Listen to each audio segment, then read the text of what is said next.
Resul-i Ekrem sallallahu aleyhi ve sellem Cebril Emin'den soraptır. Ey Cebril diptir. Feriştelerin ağlayan vakti var mı diptir. Şöyle Cebril Emin ne diye ey Muhammed ey Habibim diye.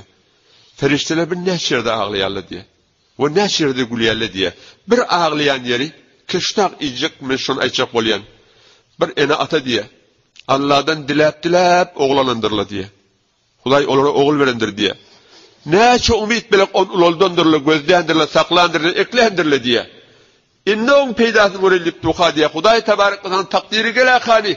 Şol oğlanın Allahu tebarek ve ta'ala henin nakam ka canını alsa hatta ferişteler de şuna ağlar diye Müslüman da olur. Yani rahmetip şol adama ağlar diye. Biz buna sabretsen hiç buna itirazat yoktur. Resul-i Kirami sallallahu aleyhi ve sellem'den rivayet buluptur. Peygamber sallallahu aleyhi ve sellem aytiya ne diye? Her vaat bir bennenin oğlunu dünyadan gitse Huday tebarek ve ta'ala feriştelerine aydar diye. Ey ferişteler men bennemin oğlunun canını allığız mı diye. Rahm bilen sorar, terahhüm bilen sorar. Ferişteler hava yarab öğün destur verdin allık diyer. Yine Allahu tebarek ve ta'ala soruyor. Bennemin yüreğinin meyvesini aladınız mı? Azat koyadınız mı oğları? Azza şu ve saladınız mı diye. Ferişteler yarab sen desturun mu oluyorsa bizim de yüreğimiz davidi. Biz de almayacak bolluk. Yani sen desturunda serpiçi etmeliler bolasın allık yarab deyip aydar diye. Ondan sonra Allahu tebarek ve ta'ala feriştelere sonra فَمَاذَا قَالَ عَبْدِهِ فَمَاذَا قَالَ عَبْدِهِ Ey Müslüman da olur. Şahını kavca fikir edelim. Allahu tebarek ve ta'ala feriştelere ne mi diyer? Şöyle ıdgışıp ağlak kalan vaktinde ne mi deydiler benim hakkımda? Ne mi diyediler ağıllarına ne mi ses çıkıyordu? Ferişteler aydar diye. Ya Rab fakat hamd ettiler. İnna lillahi ve inna ileyhi raciun.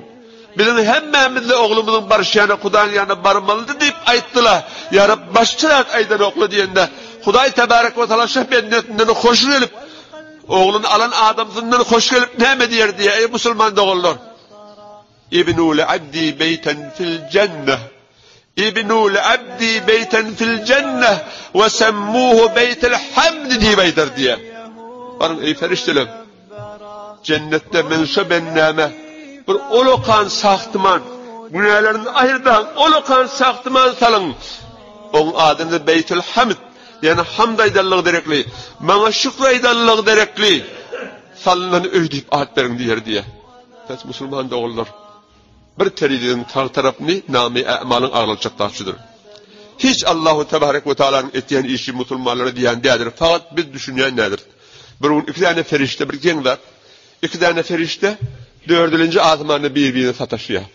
İki perişte. Dördüncü azmanı birbirine sataşıyor. Birbirinden soruyor hiç akbar yankın diye. Bir ay diye.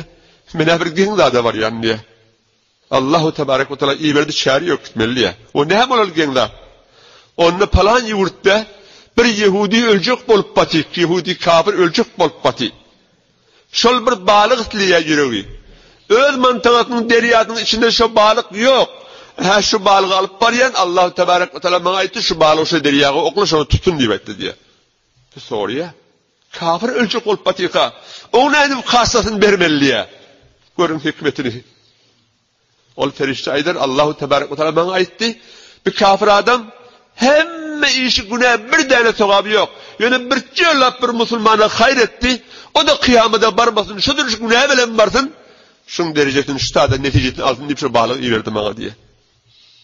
İnne o tarafını olasayla Müslüman da olurlar. O ferişlerin otoriyeti hiç akbar yanında diye.